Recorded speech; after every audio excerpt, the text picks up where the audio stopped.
नमस्कार. बोला तुम्ही ऐकतो आम्ही भूकंप न्यूज यूट्यूब चॅनेल. संपादक अशोक चिंचोले. सध्या निवडणुकीचं वातावरण आहे. केव्हाही विधानसभेच्या निवडणुका घोषित होऊ शकतात अशी स्थिती आहे. प्रत्येक जिल्ह्यामध्ये संभाव्य उमेदवार हे आपापल्या परीनं प्रयत्न करीत आहेत. आज आपण आलो आहोत अहमदपूर चाकूर विधानसभा मतदारसंघाचे आमदार बाबासाहेब पाटील यांच्याकडे. त्यांच्या शिरूर ताजबंद येथील निवासस्थानी आपण त्यांची मुलाखत घेत आहोत. नमस्कार पाटील साहेब. नमस्कार. काय म्हणते निवडणुकीचं वातावरण? आता सुरू होणार आहे, अजून झालं नाही. काय स्थिती राहील? उमेदवारी निश्चित आहे आपल्याला? मी तर उभारणारच की स्टँडिंग आमदार आहे मी. होय. महायुतीकडून मीच उमेदवार आहे. नाही, महायुतीमध्ये जे तुमचा प्रमुख विरोधी पक्ष होता आतापर्यंत भाजपा, तोही आता आहे. तर उमेदवारी या महायुतीत आपल्याला राष्ट्रवादीला मिळणार की भाजपाला मिळेल? महायुतीकडूनच माझी उमेदवारी फायनल होणार आहे. कारण अजितदादा गट आणि शिंदेसाहेब गट हे दोन्ही त्या पक्षाला जाऊन मिळले. आम्ही कशासाठी त्यांच्यासोबत गेलो की राहिलेले कामं पूर्ण व्हावेत. आणि मग अशी कमिटमेंट असते की ज्याचे आमदार स्टँडिंग आहेत तेवढ्या तरी किमान जागा त्या पक्षाला द्यायला पाहिजेत. त्याच्यामुळं मी स्टँडिंग आहे, त्याच्यामुळं माझाच विचार होणार आहे. पक्ष वेगळा असतात, महायुती आणि महाविकास आघाडी. पण तुमचे प्रतिस्पर्धी उमेदवार तर परंपरागत तेच आहेत, विनायकराव पाटील, असं वाटतंय. तर काय परिणाम काय होईल आता? आघाडी म्हणून कसं काय होईल? पक्ष वेगवेगळे जरी असले तरी फाईट तर त्याच उमेदवारासोबत होणार आहे. किती कठीण जाईल आपल्याला हे इलेक्शन? काय झालं आहे, विनायकराव किंवा अजून माझे आमदार काही उभारण्याची शक्यता आहे. लोकांनी त्यांचाही कार्यकाळ, त्यांचं कामाची पद्धत बघितलेली आहे. आणि आपण विरोधकाला कधीच कमजोर समजायचं कारण नसतं. ते गृहीत धरून आपण लढू, पण त्यांचा परिणाम फार होईल असं मला वाटत नाही. कारण त्यांनाही 2 टर्म आमदार केलं होतं, दुसऱ्यांनाही 1 टर्म आमदार केलं होतं. म्हणून त्यांचं नवीन असता तर एखाद दिवस लोक म्हणले असते वा नवीन आहे, फ्रेश पार्टी आहे, असं माझ्यासारख्याला आणि जनतेला वाटतं. आणि मग आता माझ्या संदर्भात मीच बोलणं बरं दिसत नाही. लोकांनी ज्या पद्धतीनं मला आशीर्वाद दिला त्या पद्धतीनं या मतदारसंघात या 2019मध्ये प्रचंड कामं केले, सिंचनाची कामं केलेत. अहमदपूर मतदारसंघामध्ये बहुतांश ऑफिस सगळे नव्यानं आम्ही केलेत. रस्त्याला न्याय दिला आहे, सिमेंट बांधारे केलेत, MSCBचे काम केलं आहे. आरोग्याच्या संदर्भामध्ये किनगावला देखील या कल्पवरास त्या ठिकाणी मंजुरी दिली आहे. अहमदपूरला देखील 100 बेडेडचं त्यालाही मंजुरीच्या मार्गावर आहे. आणि अशा प्रकारचे कामं केलेले आहेत. आणि लोक मग कामाचा थोडा आणि संपर्क, लोकप्रतिनिधीकडे बघत असताना 2 गोष्टी महत्त्वाच्या असतात की लोकप्रतिनिधीचा संपर्क, लोकांना भेटणं, सुखादुखात राहतो. आणि दुसरा राहिला प्रश्न कामाचा. कामामध्ये आम्ही कुठं कमी असं वाटत नाही. त्याच्यामुळं निवडणूक अवघड जाणार आहे का? निवडणुकी सोपी नसते, फाईट होणार आहे, पण आम्हाला अडचणी येईल असं मला वाटत नाही. मागच्या निवडणुकीत किती आश्वासनं दिली होती आणि आता किती टक्के पूर्ण झाली असं म्हटलं तर चुकीचं ठरणार नाही. मी अजितदादाचाच कार्यकर्ता आणि माझं शैली सारखीच आहे. आम्ही जे करणं होतं तेच आश्वासन देतो आणि जे देतो ते करून घेतो. त्याच्यामुळं बहुतांश कामं झालेले आहेत. आमदार फंड तर असतोच, पण आमदार फंडाशिवाय असं किती कोटी रुपयाचं बजेट आपल्याला एक अंदाजे या मतदारसंघामध्ये 3000 कोटी रुपयाचे कामं आता संपत आलेत माझ्याकडे. दोन्ही शहरात दिलं आहे. असं एकही गाव शिल्लक नाही तिथं आपला निधी गेलेला नाही. छोट्या छोट्या गावामध्ये देखील 1, 2, 3 कोटी गावाच्या लोकसंख्येच्या गरजेप्रमाणे त्या ठिकाणी निधी द्यायला आहे. दुसरा प्रश्न, आता आम्ही बॅरेजेस केले. बॅरेजेस करायसाठी त्याला एकतर मंत्र्याचीच ताकद लागते. पण दादाच्या आणि सरकारच्या सहकार्यामुळं माझ्या मन्नाड नदीवर आम्ही बॅरेजेस केलेत आणि त्याचं पाणी हे 25 किलोमीटर पाणी थांबणार आहे. आणि दुसरा माझा जो ड्रीम प्रोजेक्ट आहे पुढचा 2024चा, ते म्हणजे अंतेश्वर धरणाहून आपल्याला लिंबुटी धरणामध्ये पाणी लिफ्ट करायचे. तिथून पुन्हा झरीला तिथे एक डॅम करतो आहे आपण. त्याला काही जमीन लागणार नाही, गायरान आहे. तो आहे माझा 4,000 कोटीचा प्रोजेक्ट. जवळजवळ 18,000 हेक्टर भिजणार आहे, म्हणजे जवळजवळ 25,000 एकर जमीन 2 मतदारसंघातली भिजणार आहे. आणि तळे जे आहे ते सगळे एक वेळेस आपल्याला भरून घेता येईल. या मतदारसंघाला दुष्काळी तालुका म्हणून जे समजलं जात होतं, ते माझ्या चुलत्याचं जे स्वप्न होतं की आपल्याला हा तालुका सुजलाम सुफलाम करायचे, आणि ते आता अर्धा 25-30% झाला आहे.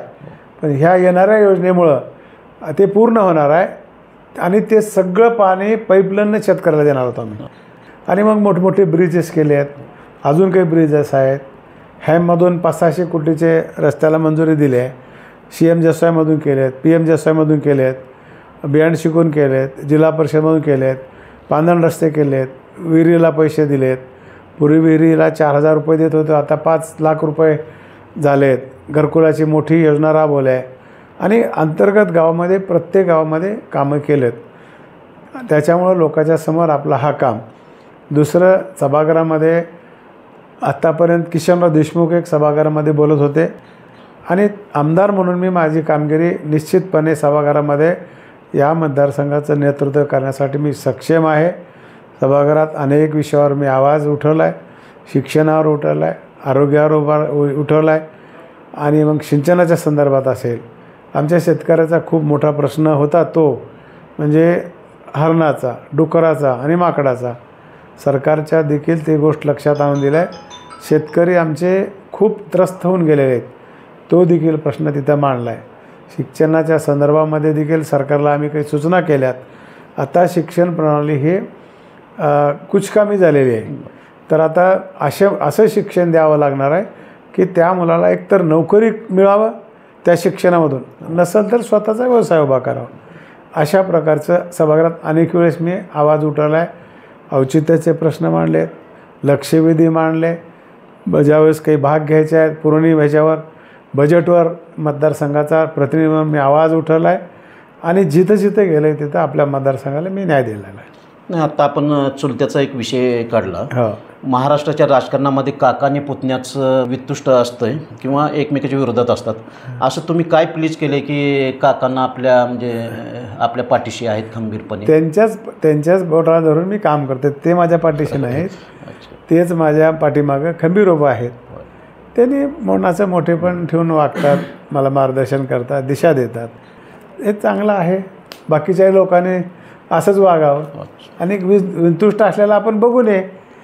चांगलं आहे ते समाजानं बघावं. काय मतदारसंघात मोठ्या संख्येने छोट्या मोठी गावं आहेत. हो, प्रत्येक गावात आपला फंड गेला आहे किंवा निधी गेला असं दावा करता येईल? एकही गाव माझ्या हिशोबाने राहिलं नसेल. मग राहिलं असलं तर तिथलंच काहीतरी जागेचं डिस्प्यूट, त्यांचे डॉक्युमेंट नसले तर ते काम लॅप्स झालं असेल.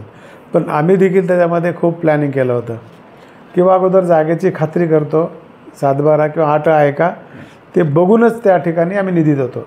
पण 1-2 ठिकाणी असं घडू शकतं आहे की 8 दिल्यानंतर तिकडे काय डिस्प्यूट आहे, वाद आहेत, असं 1-2 ठिकाणी होऊ शकतं. पण आमच्यामुळं नाही तसं व्हायला, असं आम्ही आतापर्यंत काम केलेलं आहे. लोक विकासावरच मतदान करतात असंही नाही.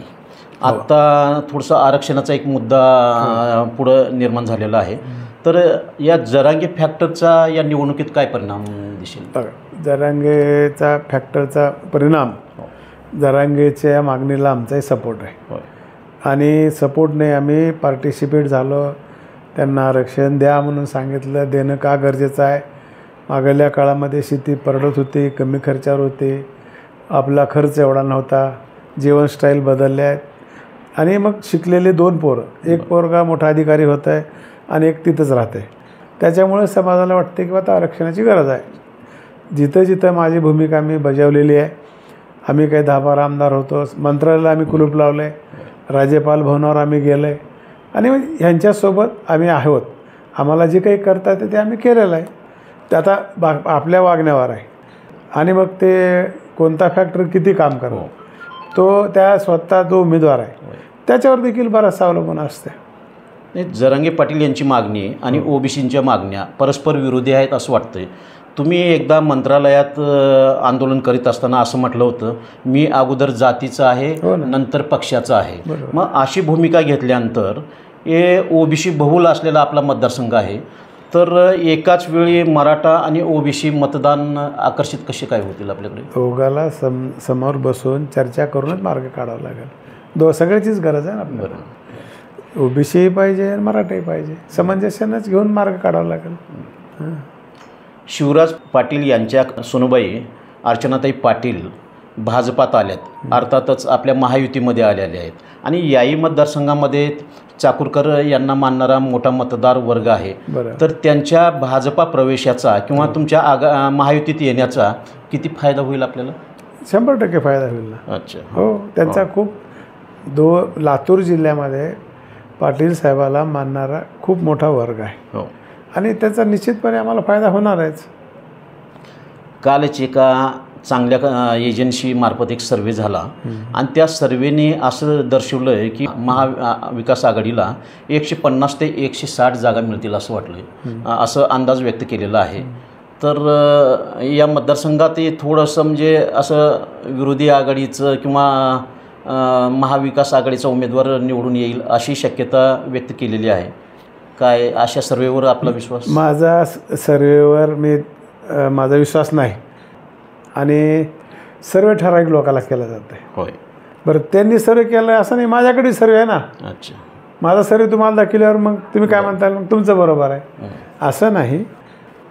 तो तिथं काम करणारी व्यक्ती, त्यांनी मतदाराशी संबंध ठेवलेले संबंध आणि विकास ह्या सगळ्याचा मेळ झाला की काहीच मला अडचण नाही. या निवडणुकीमध्ये आपल्यात असं काय कमी आहे असं वाटतं किंवा थोडीशी आपण कमी पडतो या क्षेत्रात असं काय लक्षात येईल? असं वाटत नाही मला कधीच, कारण पूर्ण 100% अभ्यास केला आहे. काय पेपर 100% मी सोडवणारा माणूस विद्यार्थी आहे. होय. त्याच्यामुळे कमी काही राहिलं वाटत नाही. आणि निवडणुकीत जे वाटतंय होय ते करायचं असतंय. हे राहिलंय, बाळूला भेटलो नाही, बाळू नाराज आहे, ते भेटायचं ना. बिलकुल. पुन्हा असं वाटलं म्हणायचंच नाही. जे वाटतंय, जे अपेक्षित आहे ते करायचं असतं. गेल्या निवडणुकीत जेवढ्या मताधिक्याने आपण निवडून आला त्यापेक्षा अधिक मताधिक्याने निवडून येणार का?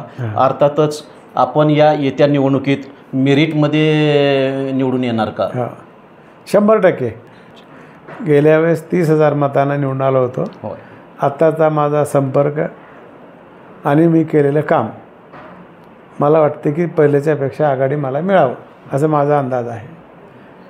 माझा गेस्ट पेपर चांगल्या मार्काने गेला. पेपराचं मी अनालिसिस केल्यावर 30च्या पुढे काही असून मी जातो. हे होते अहमदपूरचे आमदार बाबासाहेब पाटील.